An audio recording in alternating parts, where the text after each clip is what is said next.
Hello, and welcome to Resilience, Stories from a Day with HIV. My name is Rick Guasco. I am the creative director of Positively Aware magazine. I'm joined here today with a few friends of mine whom I've gotten to know through A Day with HIV. Davina Connor, Charles Sanchez, and Jax Kelly. Hi. They're all HIV advocates and activists who have their own stories to tell, and they will share them with you. But they've also spoken with some of the people who took part in A Day with HIV. Now, Charles? Charles Sanchez. I live in Queens, New York City. I am a writer and actor and filmmaker. I have a web series that's about an HIV positive musical comedy about a guy living with HIV who isn't sad, sick, or dying. So go to merctheseries.com for 2 seasons of that. I also am a contributing editor for thebody.com, and I'm a contributing writer for Pause Magazine. I love A Day with HIV. I think that it's really important. I think it's important to show life, to show us living and not dying with HIV. That everything with this campaign and every picture that you see is an example of people joyously living their lives, whether they're at their doctor's office getting their blood drawn, or they're with their families, or they're at work. All the pictures are really affirming and fantastic. So I like to do it every year, partly because I want to be part of this campaign. I like my face being seen. I'm a publicity whore. Also, Rick is a good friend, and I want to support his work. So every year I try to do something creative. I always feel like I never quite hit the mark. Haven't made that cover yet. I mean, I can't give birth, so how can you compete with that? But I do my best. And earlier this year, I had seen my friend Mark S. King. Mark and I have a little competition with each other about trying to get attention. And he had shown this beautiful picture of like him in his garden, and he's reading, which was so posed. He does not read, but but anyway, so I was trying to think of something great this year, and I couldn't think of anything quite great. So I went to the gym. I go to the gym 4 or 5 days a week, and I came home to take a shower, and I knew I'd been losing some weight, but I took my shirt off, and I thought, oh my God, I look really different. Like I look pretty darn good. And I've never taken a shirtless selfie in my life. I'm just not that guy. So I thought, well, maybe this is my picture. And before I could overthink it, because I would talk myself out of it in a heartbeat, I just took that picture and I posted it, and like hoped that no one was gonna be like disgusted. And I was really amazed at the response when I posted it on Facebook and Twitter and Instagram. I got more reactions and more comments than anything else I've ever posted ever on social media, whether that's my web series, which I worked really hard on, any article I've ever written, any joke I've ever written, this whim of a shirtless selfie. But I feel like it showed that I'm healthful. Like I am a very healthy person, and we don't always think of, when people think of HIV, they don't always think of health, and I am one of the healthiest people I know. So I think that was and it was a good thing for me to also show progression in my life, that I'm finally brave enough to like take my shirt off. So that's my story. And I want to introduce, I got Elijah Palace is someone I got to meet last year when he was on a show that I host for thebody.com on Instagram.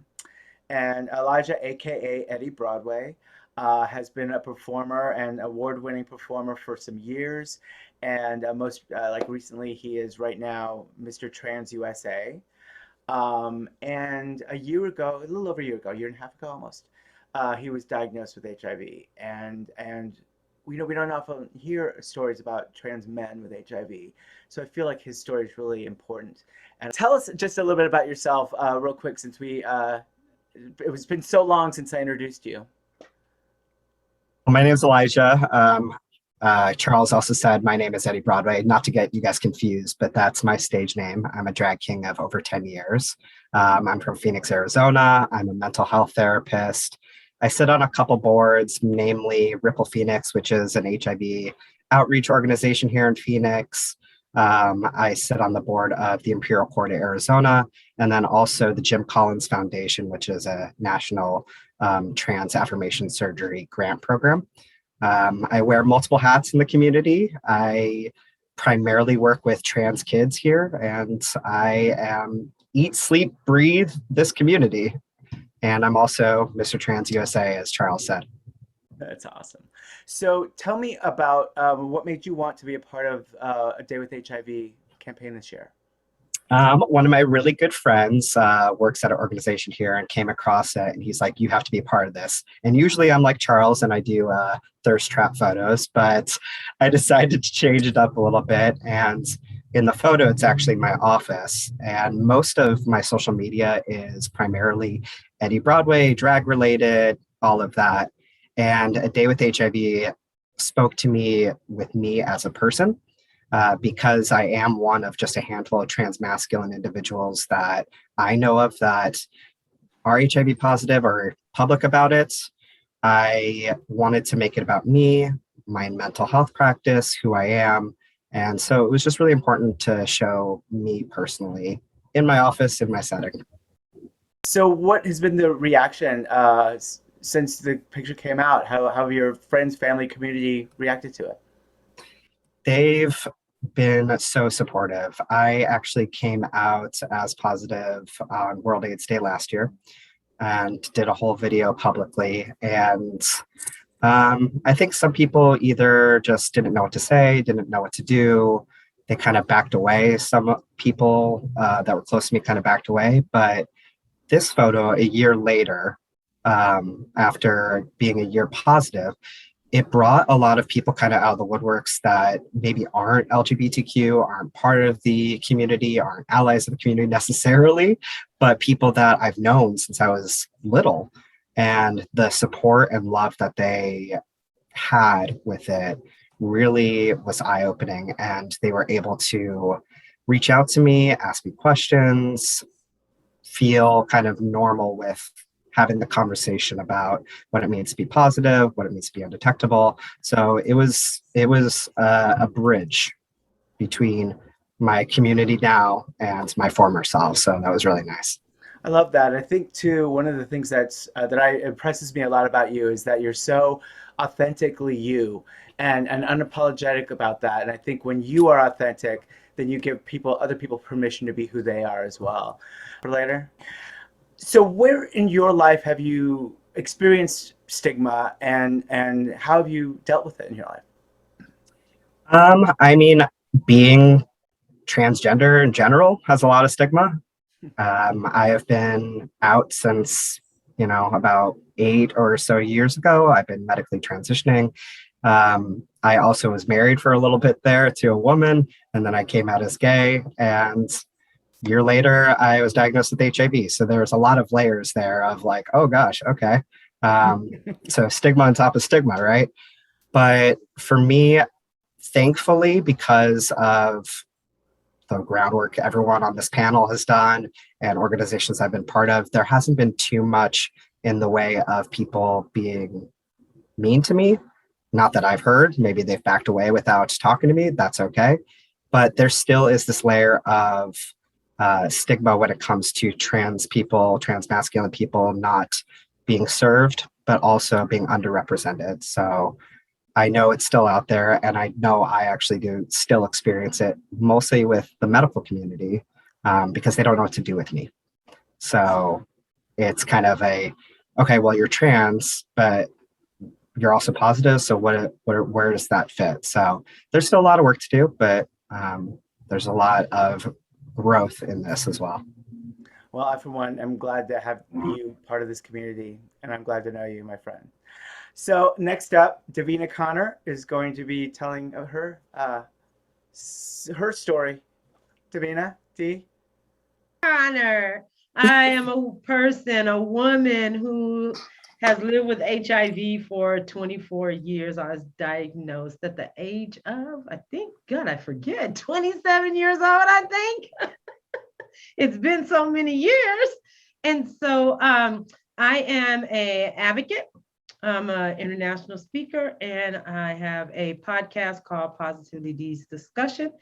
And I'm the creative engagement outreach specialist for Prevention Access Campaign, the organization that launched the U equals U message. I love a day with HIV. So I started advocating about 6, 7 years ago.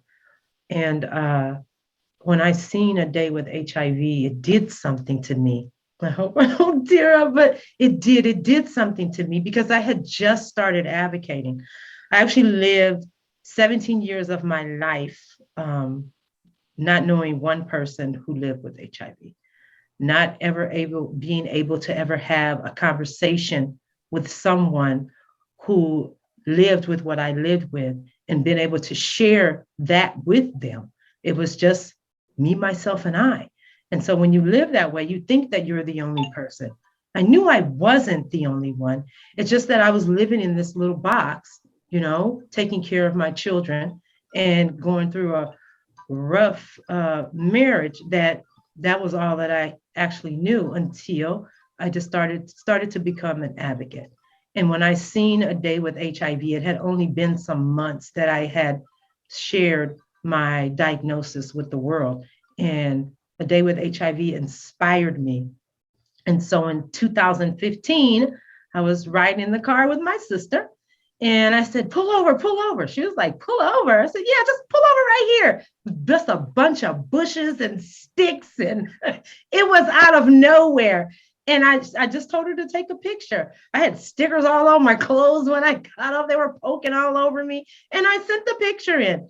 And that year, 2015, Rick, I ended up on the cover of A Day with HIV. Who would have known? And that the campaign had inspired me just to pull over, and I ended up on the cover. It's a very motivating campaign, and I share it every year because I know how it made me feel when I sing the campaign, and that's why I stick to my guns. When I believe in something, I believe in something, and every single year I promote and talk about A Day with HIV. And I had an interview with a beautiful woman by the name of Sierra Coleman, who had a beautiful baby girl. And I had an interview with her. And since we can't show the video, I'm going to talk to her now. So, Sierra, tell everybody who you are, what you do, and where you come from. I'm Sierra CC Coven. I'm the program coordinator for the Well Project, which is a nonprofit that is focused on women in HIV. I am a woman that has been living with HIV for the past 13 years now. I'm an advocate. I just came off of a CDC ambassadorship for the Let's Stop HIV Together campaign. I'm doing a lot of work with the Well Project now and our breastfeeding and HIV. So still very controversial, but we're making big moves in strides in the HIV community. So I met Cece about 3 years ago. I believe Cece was at USCA. It was 3 years ago. And I was telling her in the interview, I told her how far she has come in advocacy when it comes to HIV and how much she inspires me as a Black woman who lives with HIV. And not just me, she inspires so many other women because she speaks her truth when it comes to HIV and pregnancy and breastfeeding, and women need to hear about that. So what made you post that photo of your beautiful baby Zuri, Cece? Because the whole day before I was in labor, in pain, and I had just shared such this personal journey of pregnancy with my Instagram family. Social media has been a great outlet for advocacy. And so on that morning, the 22nd at 9:48 a.m., I finally got her out. So it was time for me to share. Everyone had been anticipating on this baby to get here, and finally she's here. And I was like, okay, let me share. And I got on Instagram and I saw other advocates posting hashtag a day with HIV. And I was like, nah, this could not. Oh, whoa, this really is it. And I knew it was powerful to me, didn't realize how powerful it could be to someone else. And oh my gosh, it like turned into this really big thing because my baby, my second HIV negative child, was born on a day with HIV. If my younger self could have seen that, I would have been inspired so much sooner. Yeah. And I was telling her that everybody was waiting for that magazine to come. I could wait to get mine. I couldn't wait. It's such a beautiful thing to know that women are having children now and they're HIV negative.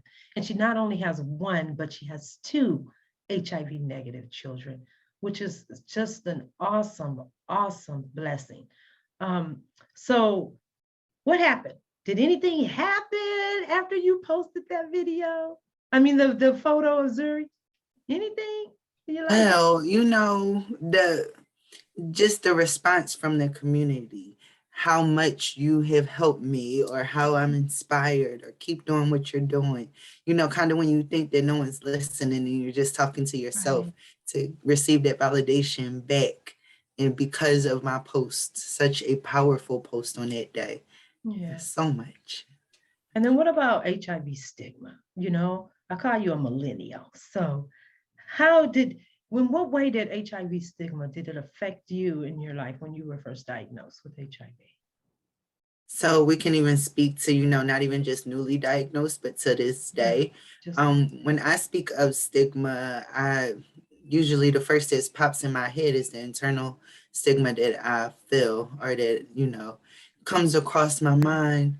Sometimes every day, sometimes, in between, far in between. So the internal stigma, the messages that we receive from the outside coming in can so heavily impact how you feel about yourself. Me even feeling like I'm so toxic, I found out I'm not toxic to sexual partners anymore because when I got diagnosed, it was less than 2% chance that I would transmit it. Now we're able to say you equals you. Toxic when it comes down to, giving birth to a child. I was filled, thank God, with the providers that I had at the time, I felt like I could birth a negative child, but there was still a risk of transmission. Now, I proved it to myself once. I proved it to myself twice. Now adding the aspect of, breastfeeding and HIV, and I'm taking this risk in front of the world because I believe so heavily in it. My baby Zuri, born on September 22nd of this year, a day with HIV, is HIV negative and she has not touched an ounce of formula. So I am battling that internal stigma every day. Not toxic to you, me, or babies. Yeah, thank you, Cece. Thank you. And we love you so much. We love you so much. Thank you for sharing your journey on Instagram and always posting. I'm a peeping Tom. I told you that. I'll be peeping. So I love you and thank you so much for sharing. We're doing this one after the other is because, in case you didn't see this already as I was showing it earlier, both Ciara and who I'm going to be talking with next, Maurice, share a cover. Just as Ciara gave birth to baby Zuri on that same day, Maurice celebrated his 80th birthday. And so now, live from England is Maurice. Hello again, Maurice. Thank you for staying up so late. Thank you for having me, Rick. It's great to be here and to be among such wonderful people. It's terrific. All the stories I've heard so far have so inspiring.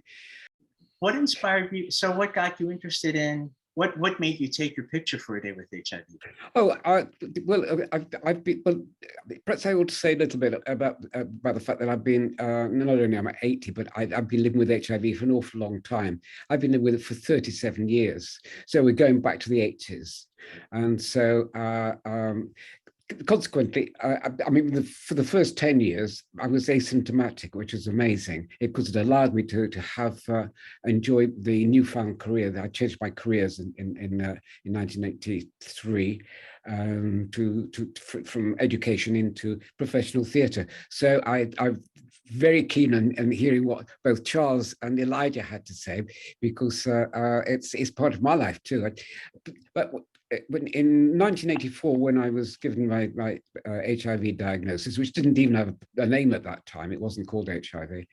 I just thought it was the end, and that I was angry because I thought I was going to lose my new career in professional theatre. But as I said, I was asymptomatic for 10 years, and then I got seriously ill. I developed AIDS and was given 6 months to live.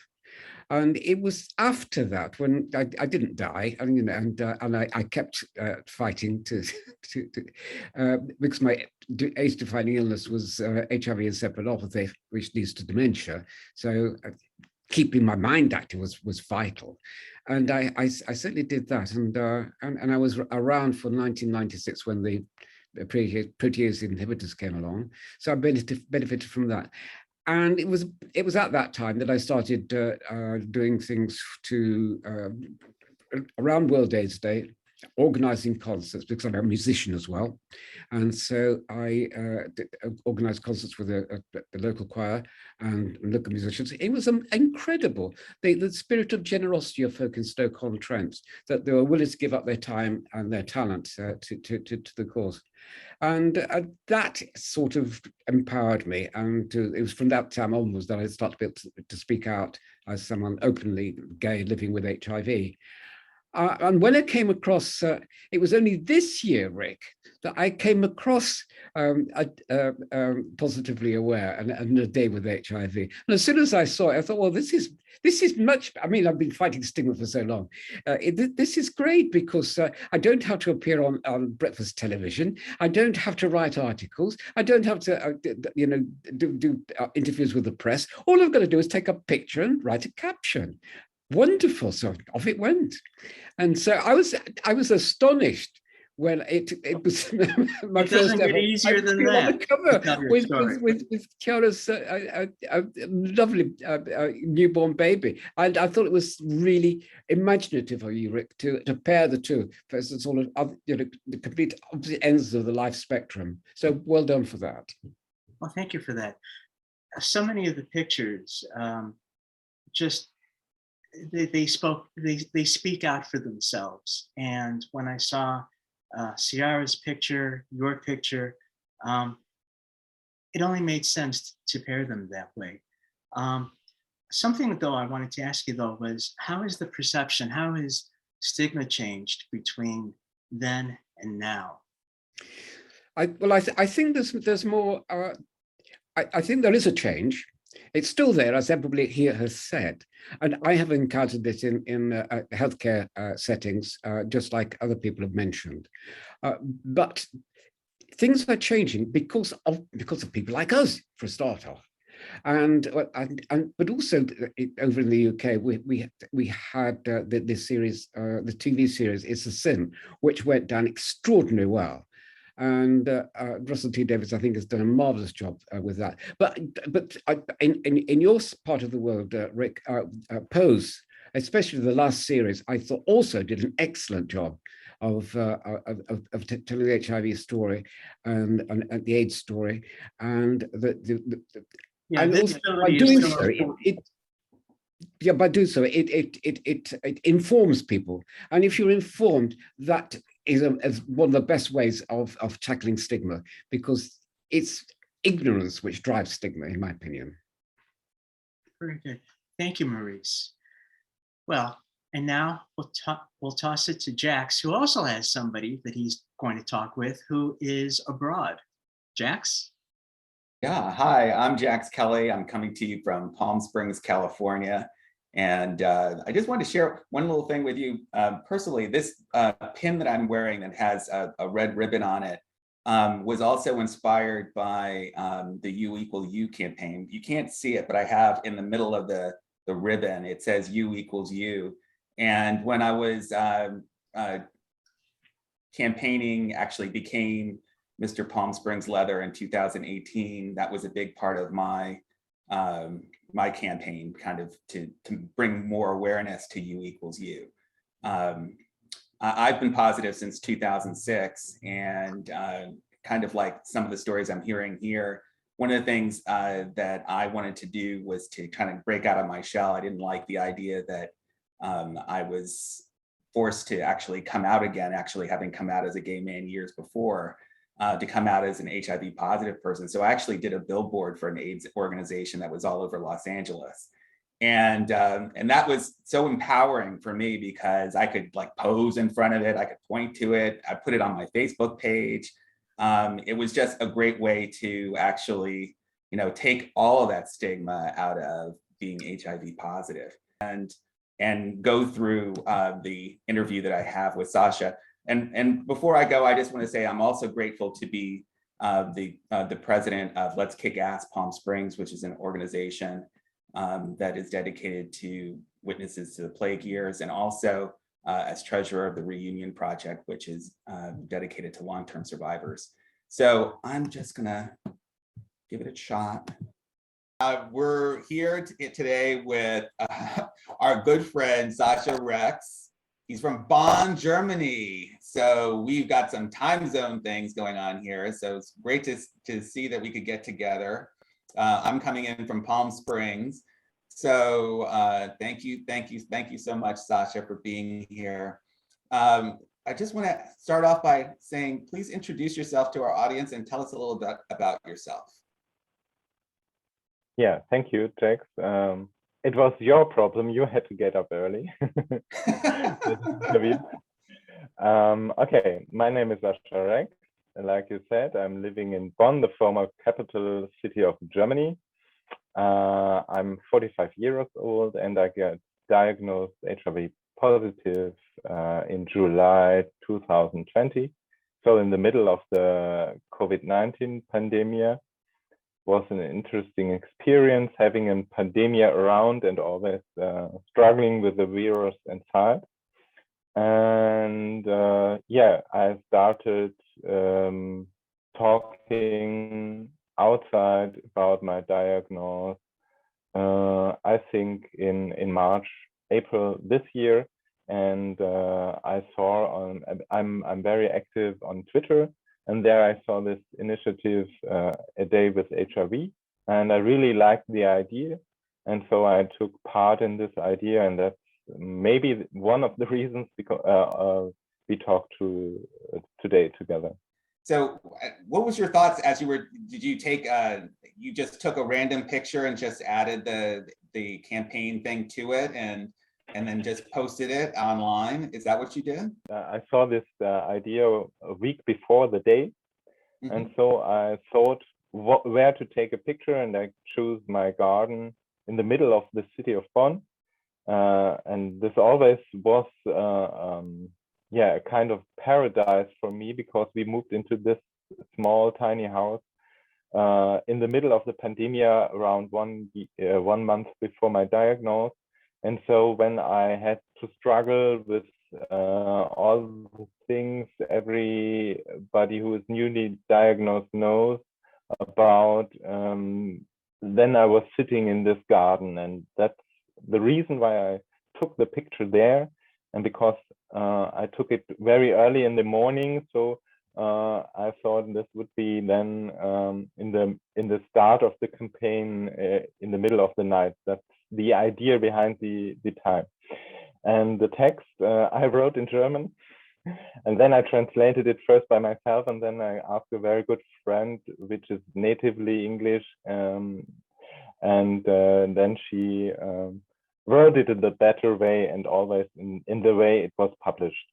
After you published the photograph, photograph that you set in this lovely garden in Bonn, what was the reaction? What happened afterwards? I have to tell it everybody because I did not want to have a second coming out. Everybody of us knows this point. The first coming out for gay people is a hard process, even if you did it in the 80s or 90s, 1980s or 1990s. And so I thought, no, I'm old enough. There should never be this process again.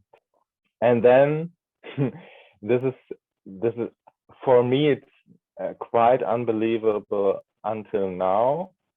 And I hope I'm allowed to talk about it. The president of our organization is a former head of a conservative German party, and she is Minister of Defense. And I knew that she is following me on Twitter. But what I can say is that she said she's proud of being part in an organization where it is okay that somebody, or where it is welcome that somebody says, yes, I'm HIV positive and where's the problem?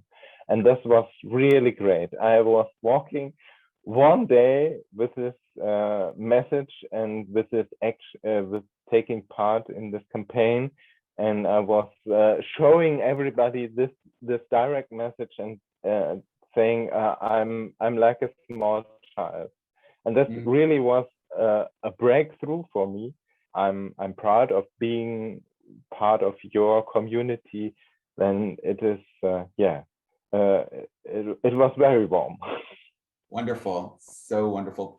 Thank you so much, Sasha, for sharing this story with us. I hope you have a wonderful rest of your day, and thank you. Sasha, Thank you so much, Sasha.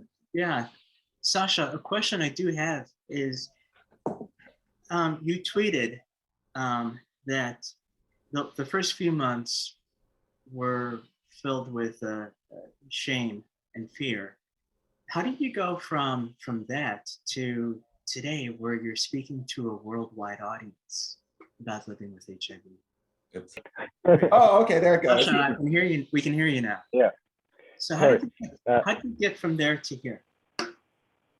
Oh, it was for me, I'm a white middle class but gay man, so I had a very positive bubble around me, and I took the help of friends. I built an own network, and so I also had a psychotherapy, and yes, it lasted 1 year, I think, from the diagnosis to the moment where to speak openly, and yeah, a long journey, but a very good journey for myself, I can say now. We do want to, the whole point of this campaign has been about addressing stigma, but to let people know, even if they feel that they have to hide a part of themselves, that they are still seen. And in fact, actually, that was why that idea led to one of the 4 covers of the November-December issue of the magazine, where we had Christian here saying that at 40 years old, it was his time to be seen. But I wanted to contrast it with a picture of someone who felt that they couldn't be seen. Irene still wanted to take part in the campaign. She wanted to be a part of A Day with HIV. And this was the picture that she was able to share. And mindful of that, and mindful of people who feel that they live in the shadow of stigma, I wanted to honor that by making sure that that was part of the cover. I can't say enough how important it is that all people living with HIV be seen, to let them know that you are not alone, even when you feel that you have to hide a part of yourself, this part of yourself. One of the things, A Day with HIV has always been about the opportunity to share your story, but it wasn't until watching the interviews that I realized that what we're also talking about here is that A Day with HIV gives you the opportunity to control your image, to control how people see you, instead of being affected by how people categorize you or judge you or look upon you. And I didn't realize until now, quite frankly, that that's another way to look at a day with HIV. So Dee, I think you can definitely appreciate that, because that's really what your story's about, what your journey has been. Yeah, it is. You know, it's always don't let how people view you be put on you. Because once you do that, then you stigmatize against yourself. And so once you take that load off of you, then you're able to feel free about who you are. And it's everybody's choice to share, to be open with their HIV status when they're ready, you know? Yep. Sometimes people are not ready, may never be ready, but there are people who are not ready and still live a beautiful life with HIV. They don't have to be open and tell everyone that they're living with HIV, but it's always how you view yourself. And a few people on here talked about, you know, you equals you, and you equals you is changing the narrative of HIV and how we look at HIV. And it's eliminating so much stigma in society and how people who live with HIV feel about themselves. You know, there's that no more feeling infectious or diseased, or, you know, you just feel the message is liberating. It's a liberating message that is causing so many people who live with HIV to feel so much better about who they are. No, so, and I think too, yeah. You know, to dovetail on that, Dee, is that I do a lot of work with people who are aging with HIV, and it's so important to actually show people who, like me and like Maurice, who are aging with HIV, to let people know that, you know, we're doing just fine, thank you very much, right? Right. And also to put it in contrast with people who are young like you, who are you know, can, you know, look forward to living a nice long life and without having to worry about a death sentence like we had. You think I'm young? You think I'm young, Jax? Oh yeah, I know you're younger than me. Well, I'm 50. I'm 50. I'm getting ready to be 52. I'm not that young. But thank you. I want to mention one thing too. Just is that one of the empowering things about You Equals You for me, and since we're talking about it, and it is such an important thing that's happening in our HIV world.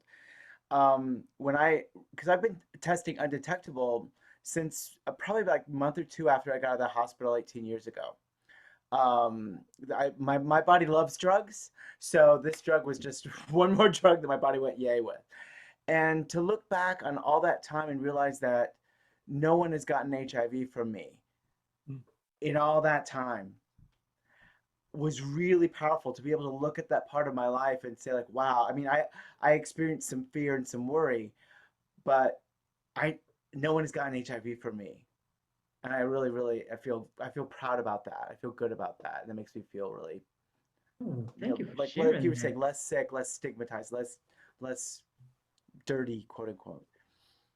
And I tell y'all, thank you. I want to jump in. I know that this is all like improv, but thank y'all so much, because I know I'm only 13 years in. We don't really have a term for people like me. I like to call myself a midterm survivor, because I'm not newly diagnosed and I'm not long-term. I have no idea what that experience is, but I know that when I got diagnosed in 2008, that I Googled my life expectancy. It's what catapulted me into having children so young. I had my first child at like 23. Because I figured that 23 plus 18, I could make it to that date so that I could see my child graduate from school. And now I can live till 80. Like, so that just, it warms my heart. It gives me so much hope, gives me something to aspire. Like, I can age and actually do this right. You know, I could look good while doing it. So thank y'all so much. Ciara, you're exactly right. Life is what you make of it, whether you're newly diagnosed, long-term survivor, or midterm survivor, like you said.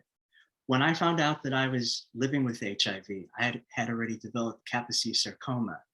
And my very first thought was no self-recrimination. I wasn't going to blame myself for what had happened. I wasn't even going to try to figure out when did it happen.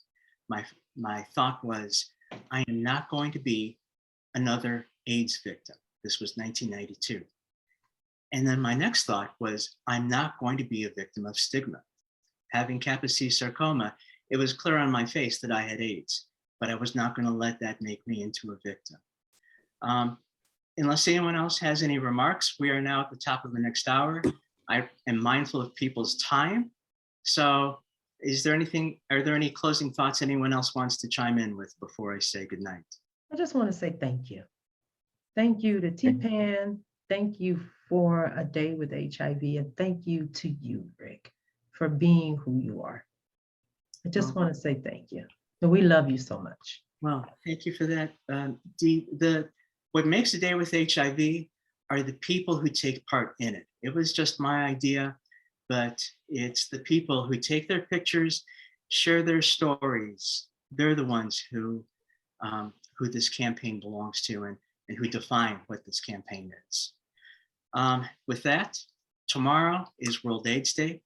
We remember all the people we've lost to this 40-year epidemic as we stand with the people who have survived it and with the people who are living with HIV/AIDS today. But let's remember this. Thanks to effective treatments, anyone diagnosed with HIV today has the potential to become a long-term survivor of HIV. In fact, more than half the people living with HIV in the US are over the age of 50, like so many of us here. And that percentage is growing because people living with HIV are living longer lives. So let us look upon World AIDS Day with remembrance, but also with a resolve for the future. You are seen, seize the day. And with that, thank you and good night.